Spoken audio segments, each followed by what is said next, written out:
அதிமுக சட்டமன்ற உறுப்பினர்கள் தொடர்ந்து அமளியில் ஈடுபட்டதை அடுத்து சபாநாயகர் அப்பாவு அவர்களை வெளியேற்றுமாறு உத்தரவிட்டிருக்கிறார். அவை முன்னவர் துரைமுருகன் அவர்களை அமைதி காக்குமாறு அவர் வேண்டுகோள் விடுத்த சூழ்நிலையும் சபாநாயகரின் இருக்கைக்கு முன்பாக அவர் தொடர்ந்து முழக்கங்களை அதிமுக சட்டமன்ற உறுப்பினர்கள் எழுப்பியதை அடுத்து அவர்கள் அனைவரையும் வெளியேற்றுமாறு சபாநாயகர் உத்தரவிட்டிருக்கிறார். தொடர்ந்து முதலமைச்சர் ராஜினாமா செய்ய வேண்டும் என்று சபாநாயகர் இருக்கைக்கு முன்பு சென்று அதிமுக சட்டமன்ற உறுப்பினர்கள் முழக்கங்களை எழுப்பி வருகிறார்கள். இதனால் அவை காவலர்களை விடுத்து அதிமுக மற்றும் எதிர்க்கட்சி சட்டமன்ற உறுப்பினர்களை வெளியேற்றுமாறு சபாநாயகர் அப்பாவு உத்தரவிட்டிருக்கிறார். இதனால் குண்டுக்கட்டாக அதிமுக சட்டமன்ற உறுப்பினர்கள் இன்னும் சில நிமிடங்களில் வெளியேற்றப்படுவார்கள் என எதிர்பார்க்கப்படுகிறது.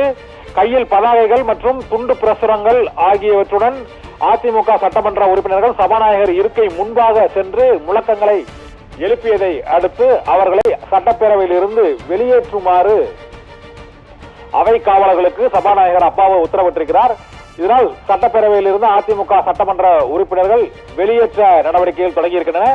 பேரவைத் தலைவர் அப்பாவு இருக்கையின் முன்பாக அமர்ந்து அதிமுக எம்எல்ஏக்கள் இப்போது தர்ணா போராட்டத்தில் ஈடுபட்டு வருகிறார்கள்.